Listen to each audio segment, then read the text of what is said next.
Permanent power కోసమే కేంద్రంలోని BJP కుట్రలు చేస్తోందని ఆరోపించారు సీఎం రేవంత్ రెడ్డి. 50% ఫార్ములాతో దక్షిణాదిన రాష్ట్రాలకి తీవ్ర నష్టమని అన్నారు. నియోజకవర్గాల పునర్విభజన పార్టీల సమస్య కాదని, అది సౌత్ ఇండియా ప్రాబ్లం అని అన్నారు. దీనిపై బీజేపీ నేతలు అవగాహన పెంచుకోవాలని సూచించారు సీఎం రేవంత్ రెడ్డి.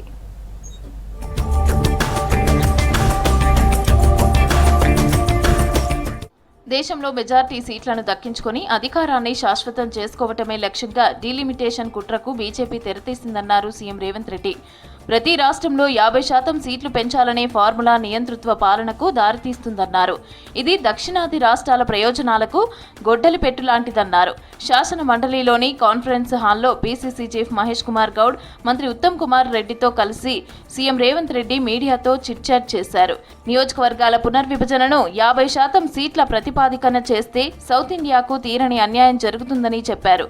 ఈ పునర్విభజన రాజకీయ పార్టీల సమస్య కాదు, సౌత్ ఇండియా సమస్య.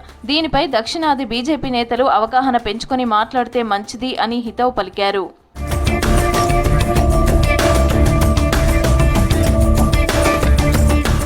పునర్విభజనపైన బీజేపీ లక్ష్మణ్ వితండవాదం చేస్తున్నారని, సౌత్ ఇండియా ప్రజల ప్రయోజనాల కోసం ఆయన రాజీనామా చేయాలని సూచించారు.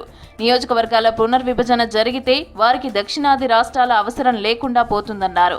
దక్షిణాదిలో వాళ్లకు ఒక్క సీటు రాకున్నా కేంద్రంలో సర్కారు ఏర్పాటు చేసుకోవచ్చు. దక్షిణాదిపై ఉత్తరాది ఆధిపత్యం చలాయించే ప్రమాదం ఉందని సీఎం రేవంత్ రెడ్డి తెలిపారు. దేశాభివృద్ధిలో భాగమైన సౌత్ ఇండియా ప్రజలను కేంద్రం శిక్షించాలని చూస్తోందన్నారు సీఎం రేవంత్ రెడ్డి. 50% ఫార్ములాతో నియోజకవర్గాల పునర్విభజన జరిగితే ఇక ఈ దేశంలో సౌత్ ఇండియా ప్రజలు రెండో శ్రేణి పౌరులుగా మారాల్సిన దుస్థితి ఏర్పడుతుందని అన్నారు.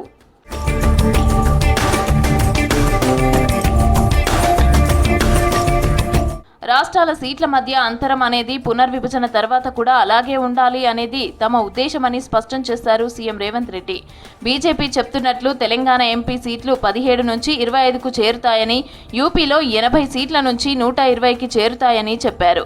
గతంలో ఈ రెండు రాష్ట్రాల నడుమ సీట్ల తేడా 63 ఉండగా ఇకపై 95 సీట్ల వ్యత్యాసం ఉంటుందన్నారు. కొత్తగా పెంచే సీట్లు అన్ని రాష్ట్రాల్లోనూ సమానంగా ఉండాలని సీఎం సూచించారు. దీనిపై కేంద్రంలోని బీజేపీ తొందరపడి నిర్ణయం తీసుకోవద్దని కోరారు.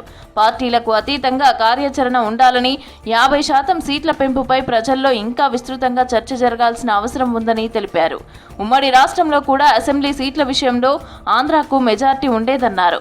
అందుకే తెలంగాణ రాష్ట్రం అనివార్యమైందన్నారు.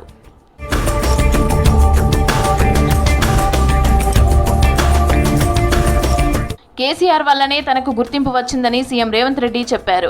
కేసీఆర్ గనక లేకపోతే తాను చేసిన మంచి పనులు ప్రజలకు తెలిసేవి కాదన్నారు. రావణుడి చెడు వల్లే రాముడి గొప్పతనం తెలిసిందని, శకునుడి చెడు వల్లే శ్రీకృష్ణుడికి అంతటి పేరు వచ్చిందన్నారు. ఇప్పుడు కేసీఆర్ చేసిన పనుల వల్లే నేను చేస్తున్న మంచికి ఆదరణ లభిస్తుందన్నారు. కేసీఆర్ విశ్రాంతి తీసుకుంటున్నారని కేటీఆర్, హరీష్ అంటున్నా అది నిజమని నమ్మే పరిస్థితి లేదన్నారు. కేసీఆర్ను గృహ నిర్బంధం చేశారనే అనుమానం తనకు కలుగుతోందని చెప్పారు. హరీష్ రావు కాలనాగు కన్నా ప్రమాదకరమైన వ్యక్తి అని సీఎం మండిపడ్డారు. బ్లాక్ కోబ్రా, హరీష్ పక్కపక్కన ఉంటే హరీషే డేంజర్ అని అన్నారు.